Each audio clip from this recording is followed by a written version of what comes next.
네, 오늘 말씀은 27절부터 42절까지라고 나와 있지만 실제로는 이제 12절부터 42절까지의 전반적인 말씀을 함께 토대로 우리가 말씀을 나누도록 하겠습니다. 지난주에 이어서 우리가 초기에 교회가 생겨난 이후에 성령께서 임하시고 복음의 선포를 통해서 하나님의 교회가 시작되었다라는 것을 우리는 말씀을 함께 나누었습니다. 그리고 하나님의 성령께서 임하시고 성령의 은사를 통해서 하나님은 교회를 강건하게 만드셨습니다. 특별히 치유를 통해서 사도들이 그 치유의 은사를 많이 베풀었고 많은 사람들이 치유를 받게 되는 일들이 일어났습니다. 그리고 지난주에는 성령의 지식에 대한 은사로서 아나니아와 삽비라의 그 죄를 성령께서 지적하시고 그로 인해서 교회가 무너질 수 있는 상황을 하나님께서 미리 제거하시고 교회를 온전하게 세우시는 말씀을 우리가 함께 나누었지요. 계속해서 교회는 서로가 서로를 사랑하고 사도들을 통해서 구원의 은혜가 모든 사람들에게 흘러가기 시작했습니다. 우리 말씀 12절에서 16절까지를 보면 마음이 병든 자, 몸이 병든 자, 귀신 들린 자들이 사도들 앞에 나왔을 때에 낫게 되었다라는 말씀을 우리가 볼 수가 있죠. 얼마나 은사가 넘쳤는지 베드로의 그림자라도 보이면, 그림자라도 스치면 사람들은 나을 것이라는 그런 모습으로 사도들 앞에 나왔다라고 성경은 말하고 있습니다. 그만큼 실제적으로 구원의 역사가 이루어진 것이죠. 그런데 17절 말씀에 보시면 이제 교회의 위협이 다시 시작되기 시작했습니다.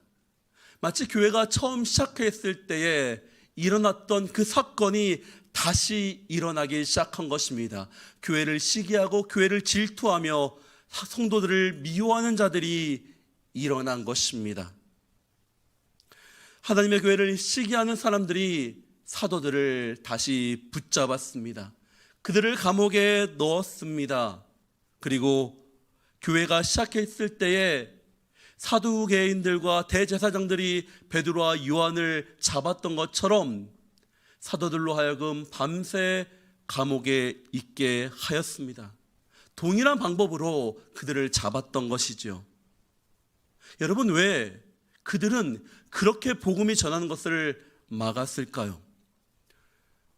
이 책의 저자인 누가는 성령님을 통해서 명확하게 말하는 것은 이 복음을 전하려는 사도들을 막는 악인들을 4장과 5장에 연속해서 동일한 모습을 보이면서 우리에게 한 가지 진리를 다시 한번 동일하게 말하고 있는 것입니다. 바로 첫 번째 진리입니다. 복음에는 구원의 힘이 있기 때문에 죄는 구원의 힘을 적대시한다라는 것입니다. 우리 17절 말씀부터 21절까지 말씀을 함께 읽도록 하겠습니다. 시작.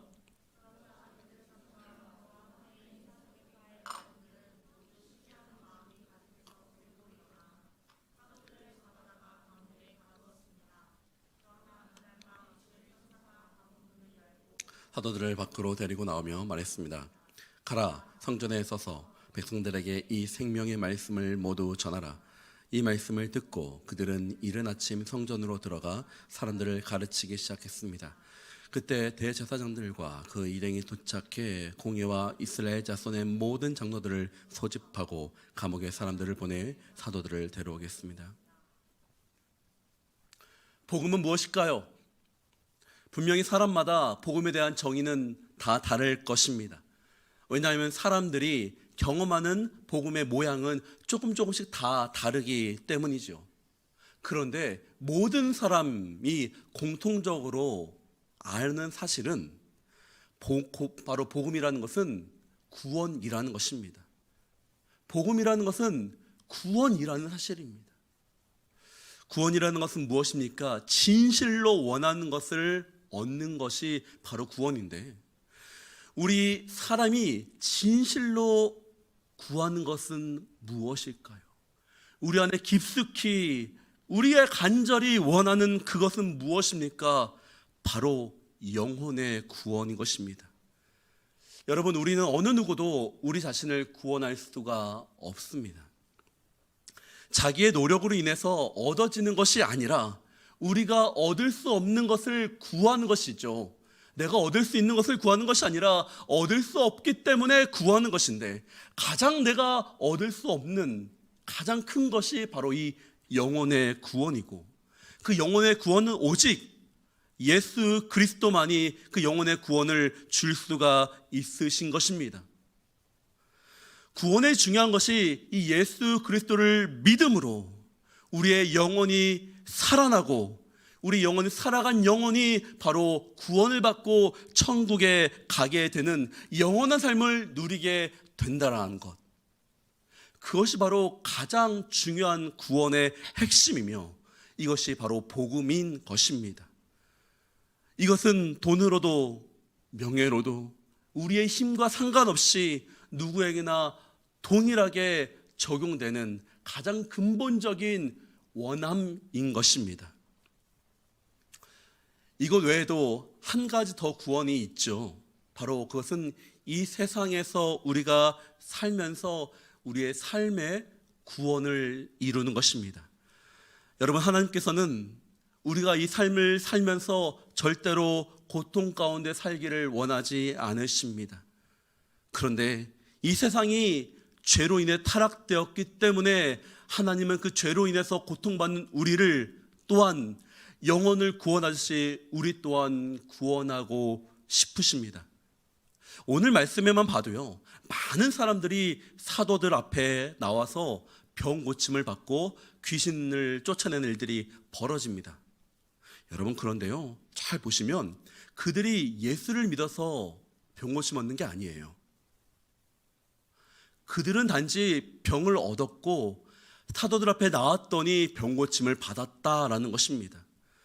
그들 가운데선 누군가는 이미 예수께서 십자가에 달려 돌아가실 때 예수를 향해 못 박은 사람들이 있었을 것이고, 예수를 배신한 자들이 있었을 것이고, 또한 나중에 교회를 배신한 자들도 그들 가운데 있었을 것입니다. 하지만 중요한 것은 주님께서는 그 한 사람들을 믿었느냐 믿었지 않았느냐를 보는 게 아니라 그들이 지금 구원이 필요하기 때문에 하나님께 나온 자들에게 구원을 베푸신 것입니다.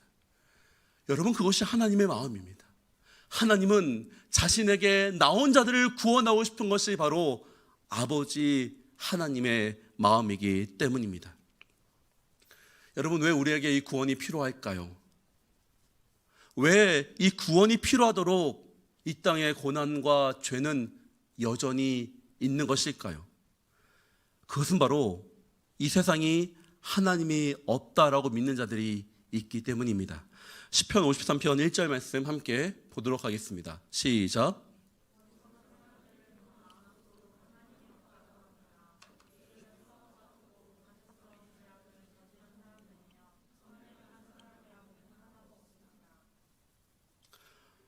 세상이 하나님이 없다라고 생각을 하기 때문에 그들은 이 세상에서 썩어질 행동을 합니다.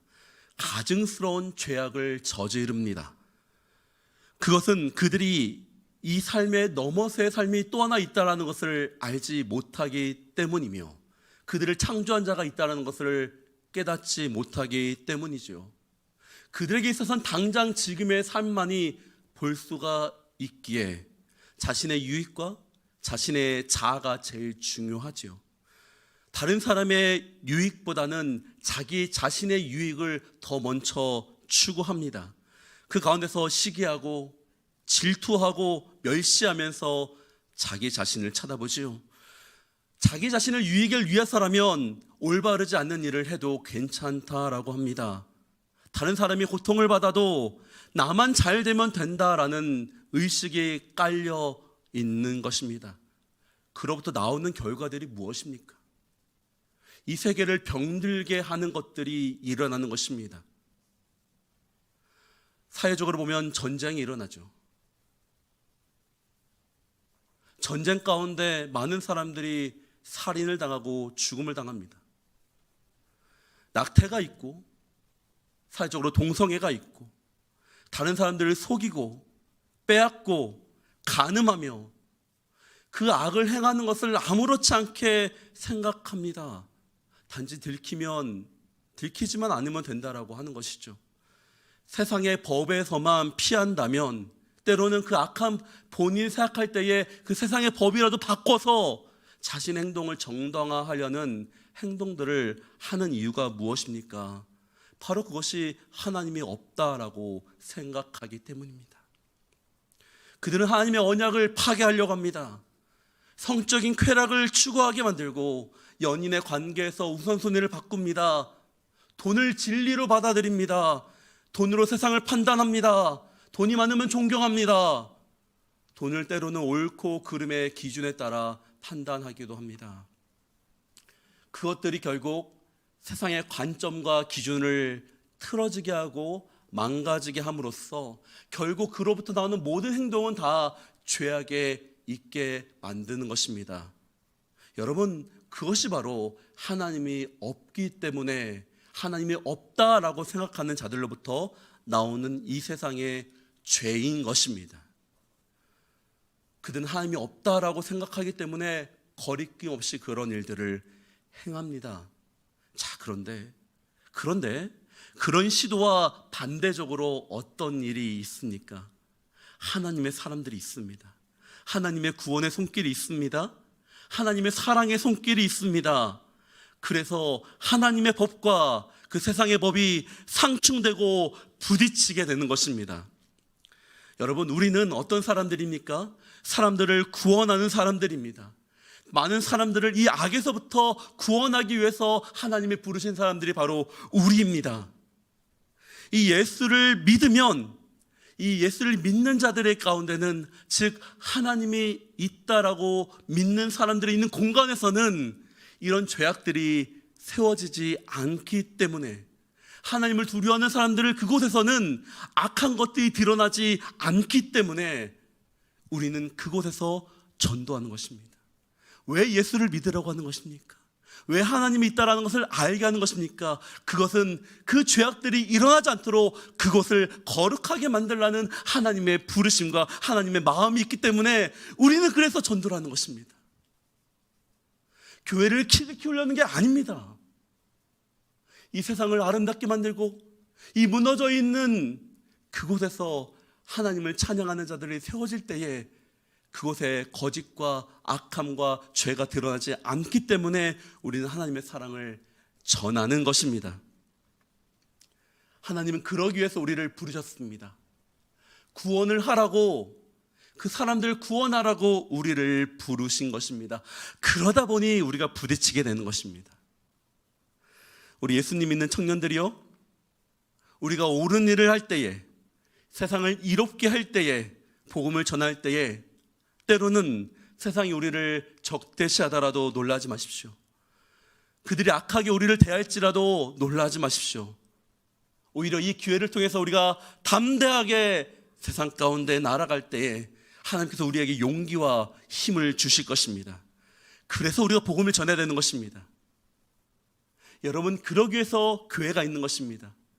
세상을 이기라고 하나님께서 교회를 주신 것입니다. 근데 이것을 나 혼자 하면 굉장히 힘들죠. 그래서 하나님께서는 일터 가운데 믿는 자들을 함께 보내십니다. 일터 가운데 내가 혼자 예수 믿고 있다면 함께 전도해서 함께 예수 믿고 그곳을 하나님 나라로 만드시는 여러분 되시기를 축복합니다. 주변에 예수 믿는 사람들과 함께 연락하십시오. 특별히 청년부들이 다시, 저번 주도 제가 말씀드렸지만 다시 큐티 모임을 시작하라고 제가 말씀을 드렸습니다. 여러분 있는 곳에서 나 혼자 예수 믿고 있다면 여러분 주변에 있는 동료들과 함께 기도 모임을 시작하십시오.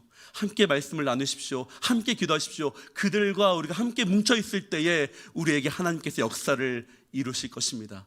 그것이 바로 교회 주시는 하나님의 능력이기 때문입니다. 교회를 이룰 때 우리에게 하나님 능력이 드러나기 때문입니다. 하나님의 교회에 능력을 주셔서 세상을 이기도록 했기 때문입니다. 함께 기도하십시오. 함께 모일 때 거기에 하나님의 역사가 일어날 것입니다. 복음의 능력이 있기 때문입니다. 두 번째 우리가 알아야 될 진리는 하나님은 교회를 보호하시기 위해서 환경을 움직이신다라는 것입니다. 그 다음에 여러분, 오늘 말씀의 36절까지 말씀을 보면요, 제가 잠깐 요약을 해드리겠습니다.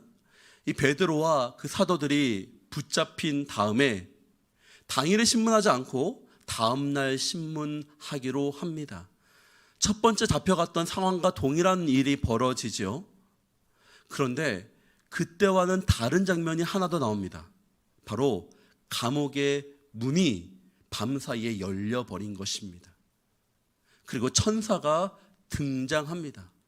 천사가 등장해서 이 사도들에게 말하는 장면은 그전과 다른 모습을 보여주죠. 왜 그전에는 천사가 나오지 않았고 이제서야 천사가 나와서 감옥 문을 열어준 것일까요? 다른 점이 있기 때문이죠.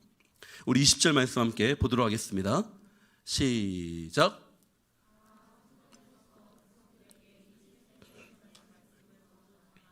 아멘. 다른 이유가 무엇이냐면 바로 성도들 때문입니다.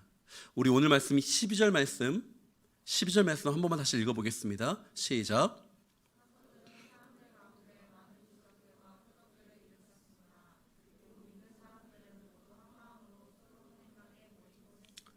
네, 이 솔로몬 행각이라는 곳에서 우리가 앉아 있었던 사람을 일으킨 것이 기억나시죠?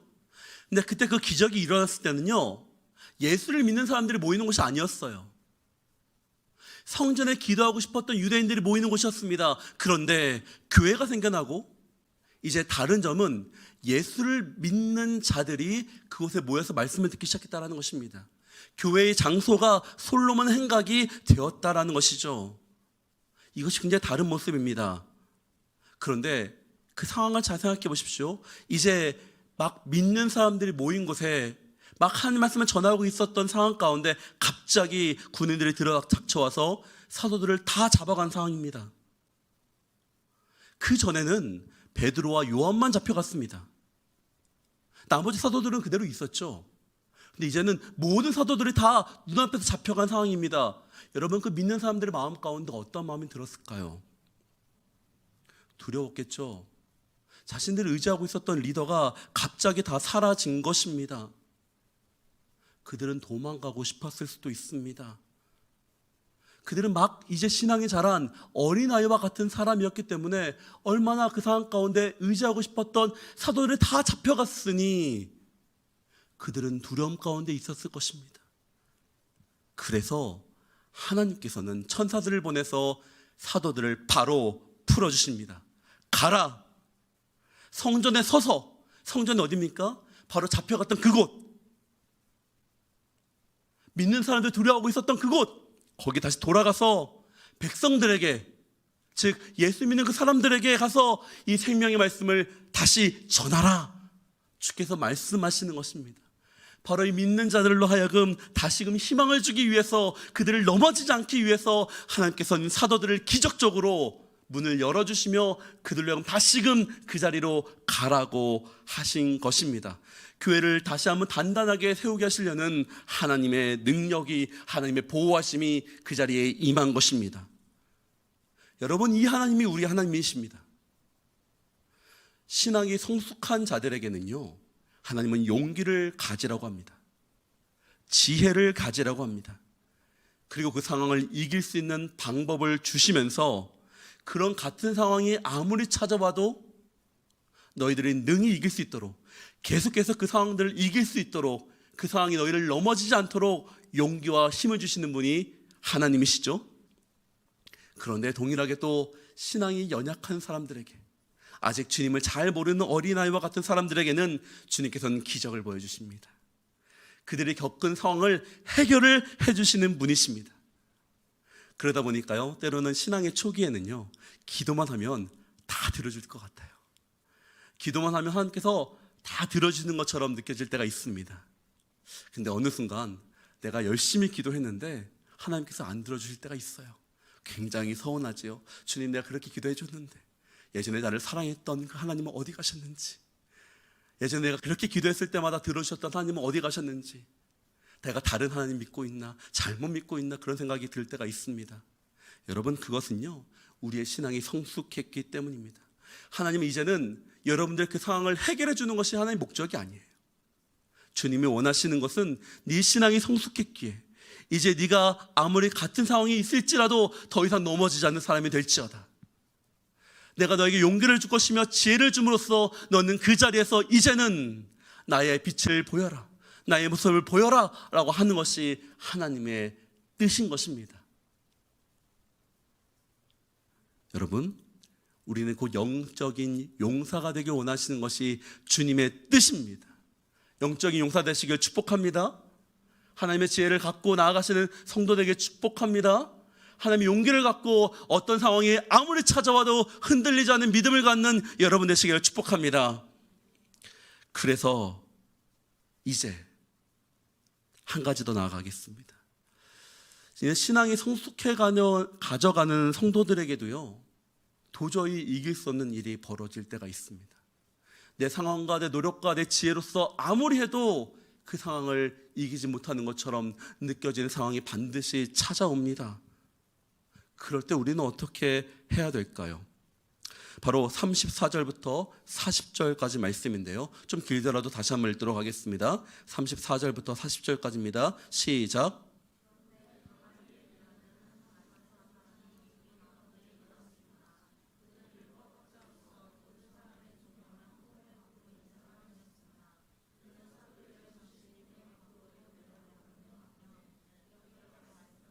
이스라엘 사람들이요, 여러분이 지금 저 사람들에게 하는 일에 신중을 가려야 합니다. 언젠가 드다가 나타나서 자기 대단한 사람인 양 공포하고 다니자 400명 가량의 사람들이 따랐습니다. 그러나 그는 죽임을 당했고 그를 추종하는 사람들은 모두 뿔뿔이 흩어지고 말았습니다. 결국 그 일은 아무 일도 아닌 일로 끝났습니다. 그 사람 뒤에도 갈릴리 사람 유다가 인거조사를 할 때 나타나서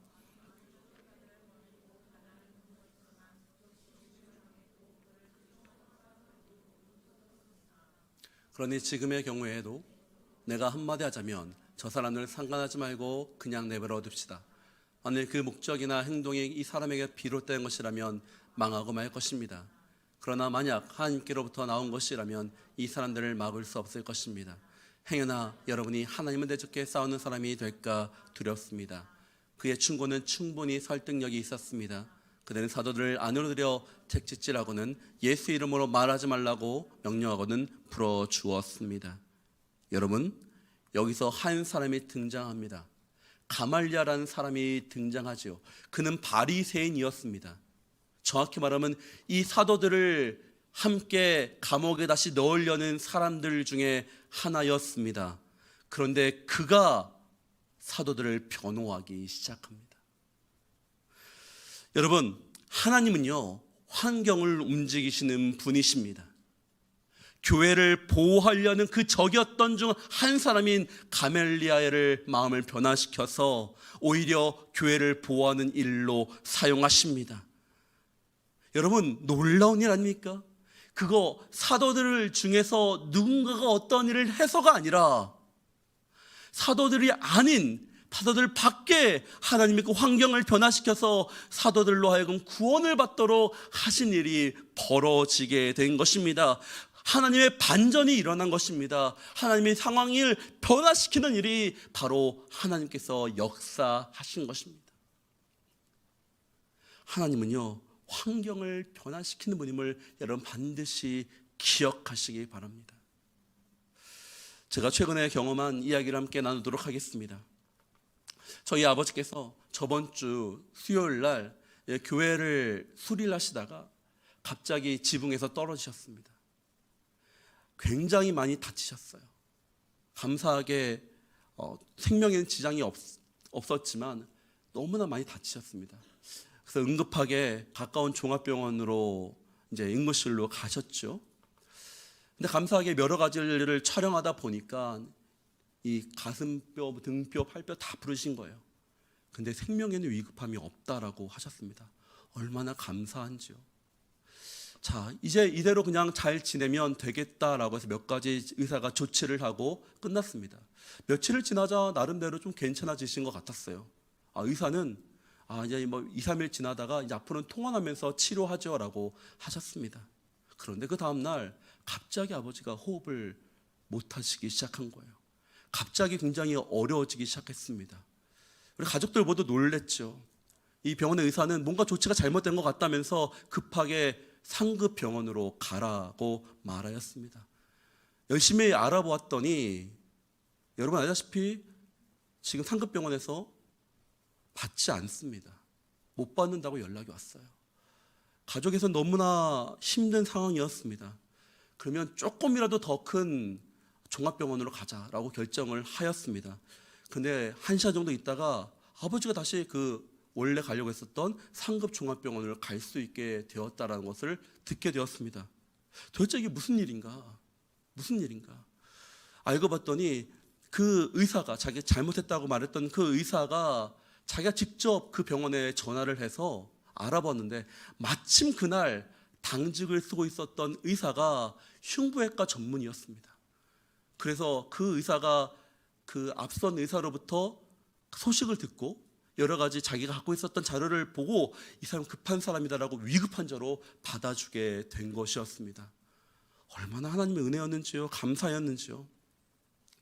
하나님께서 그 상황 가운데 가장 딱 알맞는 사람을 준비해 주셔서 아버지가 목숨을 살 수 있는 시간을 벌게 되었고 지금도 굉장히 많이 회복해지는 상황을 겪었습니다.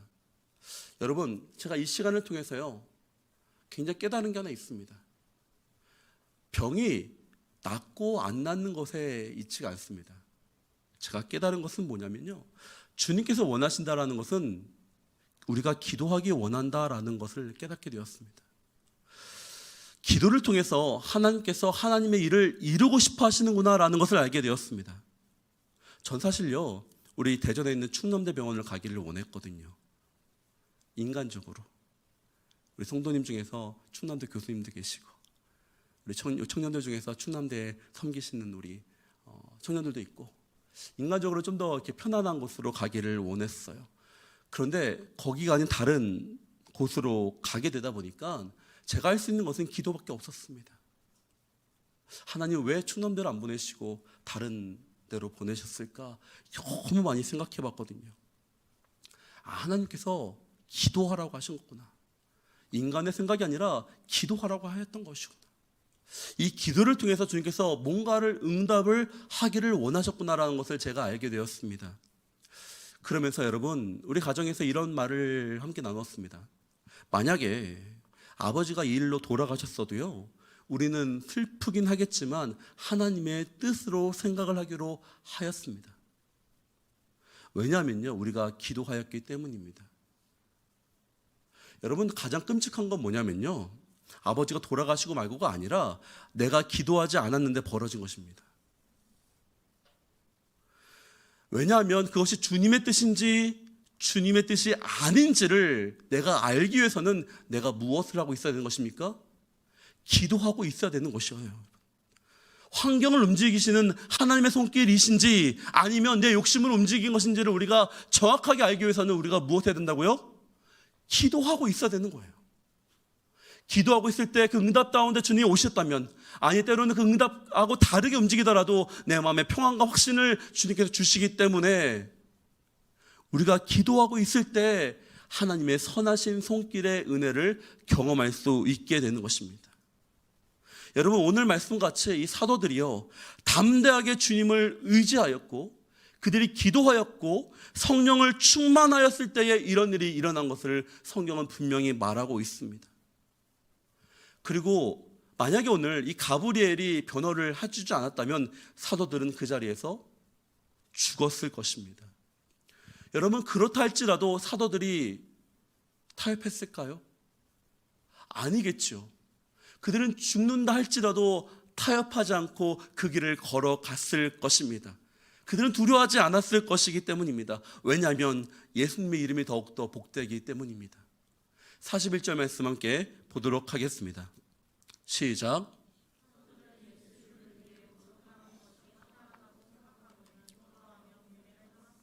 아멘. 그들은요 결과와 상관이 없었습니다. 결과와 상관없이 복음을 전하였기 때문에 주님을 신뢰하는 마음이 늘 그 안에 있었습니다. 왜 그럴까요, 여러분? 그것은 그 안에 성령의 충만함이 있었기 때문입니다. 기도하는 가운데 성령의 충만함이 있었기 때문에 그들은 결코 흔들리지 않을 수 있었다라는 것입니다. 아무리 환경이 변화될지라도, 갑자기 내가 교통사고가 날지라도, 갑자기 내가 직장에서 딸리더라도, 갑자기 나에게 악한 일이 일어날지라도, 내 가족 가운데 힘든 일이 있을지라도 흔들리지 않고 주님을 바라볼 수 있는 것은 우리 안에 성령이 있기 때문인 것입니다. 여러분, 성령 받으십시오. 성령 충만하십시오. 계속해서 사도행전이 말하고 있는 말씀은 어떻게 보면 단 하나의 주제입니다. 성령 충만하라. 그것이 바로 우리에게 말씀하시는 하나님의 뜻인 것입니다. 그럴 때 우리가 예수를 신뢰하며 너희 삶을 흔들게 하는 것으로부터 우리가 온전하게 구원받을 수가 있다라고 주께서 말씀하시는 것입니다. 나중에 사도들은요, 다시 잡혀 들어갑니다. 그리고 사형을 당해서 죽게 됩니다. 하지만 그 결과가 복음을 위한 것이었기 때문에 그들은 그 죽는 그 순간까지도 결코 흔들리지 않고 그 길을 기쁨으로 걸어갈 수 있었습니다. 형제 자매님들, 하나님은 지금도 우리를 위해서 일하고 계십니다. 하나님의 일하심을 경험하는 여러분 되시길 축복합니다. 아무리 세상이 여러분 흔들지라도 그 흔들림 가운데 하나님의 손길을 경험할 때에 우리는 능히 이 일을 감당할 수 있게 될 것입니다. 이것이 바로 하나님이 주시는 상입니다. 하나님이 주시는 복입니다. 재물의 축복이 아니라, 병이 낫는 것이 아니라, 나에게 주신 가장 큰 복은요, 내가 어떠한 상황에서도 흔들리지 않는 믿음과 하나님을 의지하는 사랑을 갖는 그것이 바로 최고의 복인 것입니다. 하나님의 사랑하는 여러분 되시길 축복합니다. 그러기 위해서 기도하십시오. 그러기 위해서 예배하는 자리에 나오십시오. 기도하여야지 이것이 주님의 손길인지 우리가 알 수 있게 될 것입니다. 주님의 손길을 체험한 여러분 되시길 축복합니다. 기도하는 자에게 주님께서는 주님의 손으로 환경을 움직이시며 여러분들을 만져주실 것입니다. 때로는 그것이 내가 원하는 대로 되지 않을지라도 다시 일어나서 넘어지지 않으며 하나님을 향해 걸어갈 수 있는 사람이 될 수 있는 것은 우리 안에 예수를 사랑하고 성령이 충만하기 때문인 것입니다. 주님은 선하십니다. 주님은 선하십니다. 그 선함을 경험한 여러분 되시길 축복합니다. 말씀을 정리합니다. 특별히 구원이 필요한 여러분들이 계십니까? 삶의 구원이 필요한 여러분들이 계십니까? 그리고 여러분 주위에 구원이 필요한 자들이 있습니까?